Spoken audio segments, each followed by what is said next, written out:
साथियों,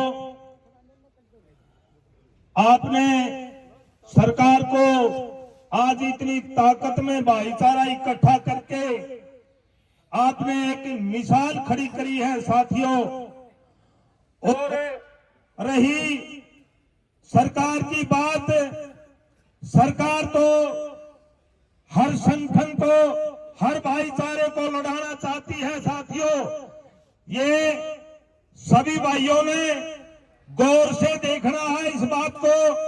भाई सरकार का तो यही काम है नाश करवाना, लेकिन हम हमारे समाज को बिगड़ने नहीं देंगे।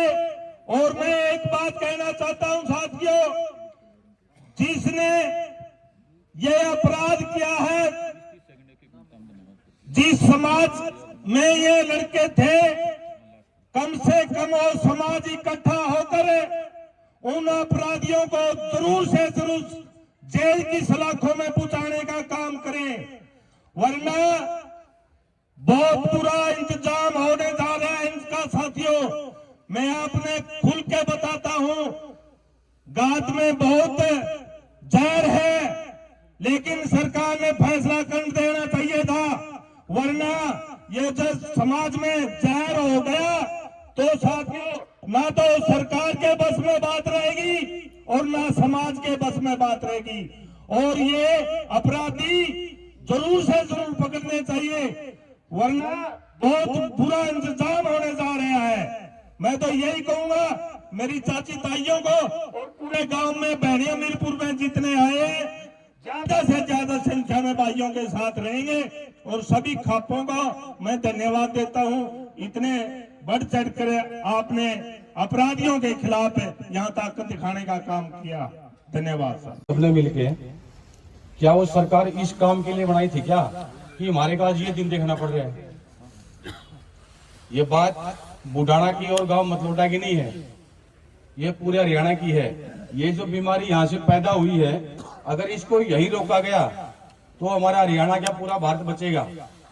अगर ये जो जाति का जो जहर है ये यहाँ नहीं रोका, सरकार तो शायद रोकेगी नहीं, क्योंकि अपने सिरपों को पानी चलेगा। फिर आपने किमें कराया है, शांति की भी एक सीमा हो है वाली टूट।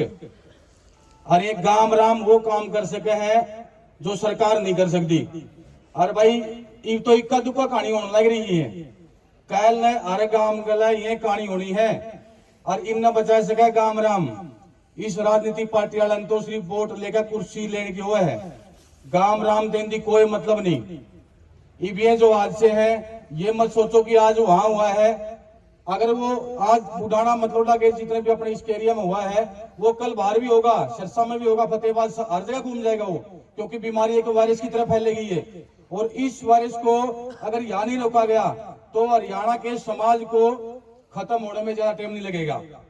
तो मैं सभी से हाथ जोड़ के दोबारा फिर रिक्वेस्ट करता हूँ, इसके अंदर बढ़ चढ़ के भाईचारा जैसा आपका इकट्ठा हुआ, हमारा इकट्ठा हुआ है, इसका न्याय लेकर रहेंगे। और सरकार अगर ये चाहती है कि हम इसका मतलब न्याय नहीं देंगे, वो तो अपने आप में नहीं दे रही है, लेकिन ये भाईचारा इस सरकार को वापस मोड़ने का काम भी कर सकता है। हमारे भाईचारे में इतनी ताकत है। इन्हीं शब्दों के साथ मैं अपने बातों को विराम देता हूँ। धन्यवाद। राम राम। मेरी प्यारी जनता, मेरे युवा साथी और मेरी माता शक्ति,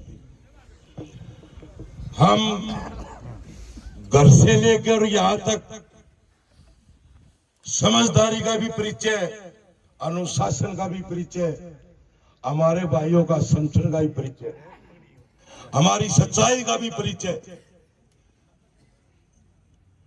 और इस ठंड के अंदर इस परिचय को सरकार देख है कि सच्चाई के लिए ये एक न्याय मांग रहे हैं, एक सच्चाई की लड़ाई का न्याय मांग रहे हैं। इनकी तपस्या देखो, घुमाओ इधर इस ठंड के अंदर, इन मेरी शक्ति की, इस मेरे छत्तीस जात के भाईचारे की मैं दावत देता हूं आपको। आप लड़ाई के योग्य है और अत्याचार के विरुद्ध, अन्याय के खिलाफ है। आवाज उठाओ, हम न्याय लेकर रहेंगे, हम न्याय लेकर रहेंगे।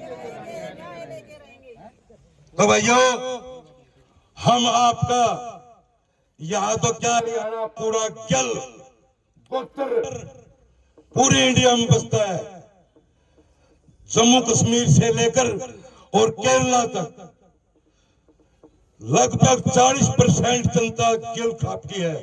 मैं दावे से कहता हूं, एक एक बच्चे को लाके खड़ा कर दूं आपके सामने। और इस खापों का ये एक आपने इतिहास फिर कभी बताएंगे। खाप जो होती है वो धागा होती है जो पाट्यों को संभालती है। सबसे बड़ी बात ये पाट्यों को संभालती है। तो मैं भाईचारे को ये संदेश दूंगा कि आपने जो आपकी पूरी परीक्षा दी इस प्रशासन को आंख खोलने की, या तो सरकार इस सच्चाई पे करके आंख खोल लो, ना तो इसका रिजल्ट आपने भुगतना पड़ेगा। जय हिंद, राम राम सारे भाई। आदर के योग्य बुडाना गांव के निवासी व 12 खाप के सरदारों तथा आसपास के आई हुई खापे और मेरी मातृशक्ति और नौजवान साथियों, भाई कहने की बात तो कि मैं रही है को नहीं। कितने लंबे अरसे से आप लोग संघर्ष के रास्ते पे हो और सीधी सीधी बात यह है कि जो अस्सी का पुलिस प्रशासन है, सारी की सारी नाकामयाबी उसकी है। छोटे से छोटे बच्चे ने पूछ लो, 80 साल के बुजुर्ग से पूछ लो, बुढ़ाना गांव की एक कहानी हर आदमी की जबान पे ये है, अगर जाबिर का हत्यारा समय रहते गिरफ्तार किया जाता तो कृष्णा की हत्या नहीं होती। तो मैं आप लोगों के बीच में ज्यादा समय न लेता हुआ, भाई पेटवाड़ तक भी आ रहे, लाणू तक भी आ रहे, सतरोड़ो खाप के लगभग गामा में तो 2-2, 4-4, 5-5, 7 आदमी आ रहे हैं। भाई 1.5 लाख दी खाप है और मैं भैया ने विश्वास दिलाऊं, जड़े 12 खाप का कदम होगा, 17 खाप कंधे से कंधा मिला करके आपके संघर्ष में शरीक होंगे।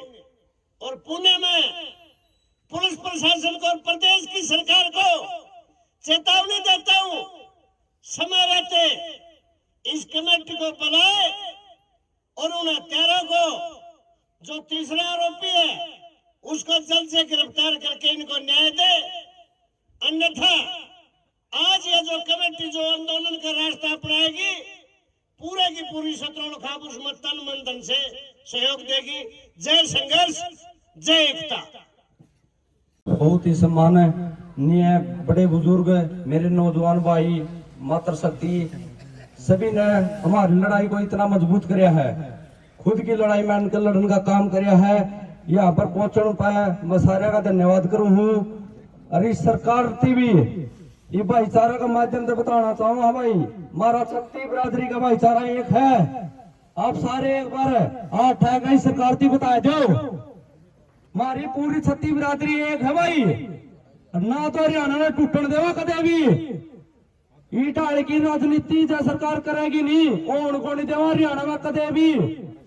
हमारा मजबूती तो भाईचारा एक है। और जो ईटाल की इनकी हत्या करी है, आप एक बार और दोबारा उठा के बताओ, इनकी फांसी तक कम सजा होनी चाहिए कि कम से कम फांसी की सजा है इनके खातर। तो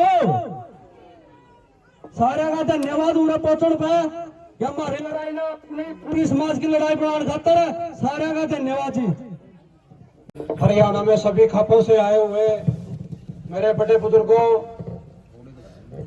नौजवान साथियों और मेरी दादी काकी ताइयों, और हमारे समर्थन में एक आवाज पे इतनी बड़ी संख्या में तो यहाँ आए हो, उसके हमें तहे दिल से धन्यवाद करते हैं। और सरकार और प्रशासन से भी ये कहते देख लियो, अभी न्याय करना है, अब मांगना ही पी पड़ेगा। मांगना है जो भी प्रशासन में उन जो हत्यारे हैं उनकी हीरो बना रहे थे, आज वो तड़का अपनी बात बता दिया कि वही हीरो रहेंगे के हम तो न्याय मांग मांग सीख लिए, 20 बार तो एसपी का चाह लिए और भी जगह जगह चाह लिए, जरा जरा मारती पहुंचे और उसकी औरत ही गए, लेकिन फिर भी सरकार का कोई भी काम में जूत ही नहीं रहेंगी। न्याय तो मांगा थे और सरकार को मांगा के थे, न्याय तो चाहिए था हमें। न्याय मांगने खातर 2 महीने हो गए, सारा हमारा गांव मोड़ा जटम बैठा गुआं डाल लग रहे दूर दूर तक केबरा कित कित के आदमी इतनी तकलीफ में न्याय खातर बैठे हैं। इस सरकार ने और भी 2 पक्ष कर दिए न्याय खातर भी। सारे में बहुत बहुत धन्यवाद जी। कोई मदीना चाहता हूँ, मैं अपने मुल्क में बेखौफ जीना चाहता हूँ। मेरे भी पीछे में आए तरक्कियों की छतें, मैं अपने पाँव के नीचे भी एक जीना चाहता हूँ। लेकिन अब समाज का हिसाब किताब बिगाड़ने के लिए इस घिनौना हरकत जो करी है बुढ़ाना गांव में, उससे सारा मतलब हमारा इलाका है ना वो सदमे में है। और एक अफसोस का विषय है, इसका हल यदि निकलना है तो भाईचारे के हिसाब से ही निकलना है। हमारा भाईचारा छत्तीस जात का इस तरीके से रहा है, हमने मटका चाहिए फलाने को हरकत ले आओ, हमने और चीज चाहिए फलाने का ले आओ, हमने तो चाचे ताऊ दादा का नाता रहा हमारा। इसलिए मैं ज्यादा नहीं बोलूंगा, इसको बढ़ चढ़ के न अपना न्याय लेने की कोशिश करो। धन्यवाद।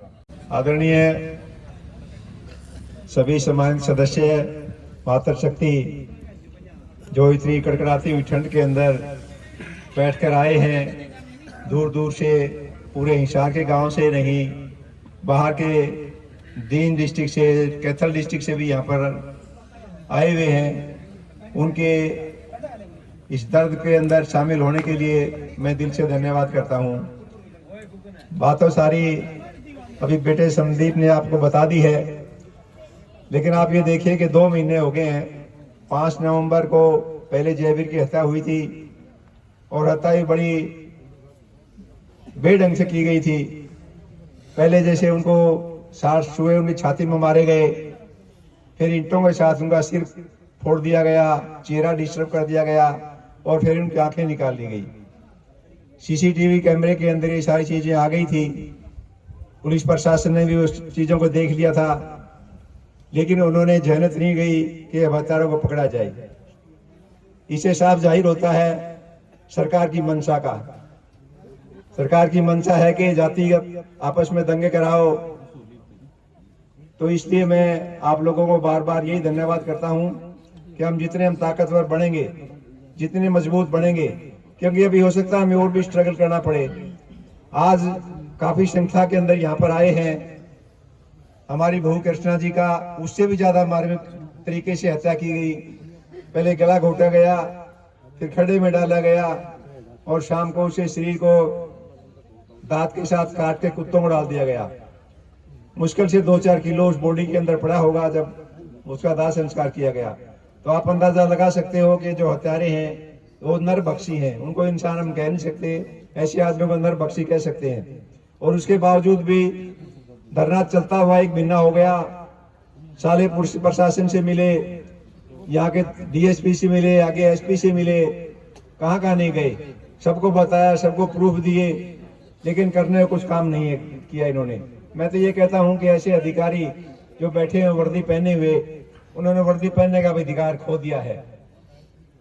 सरकार का काम होता है जनता के हितों की सेवा करना, जनता को सुखी देना, जनता के कामकाज करना।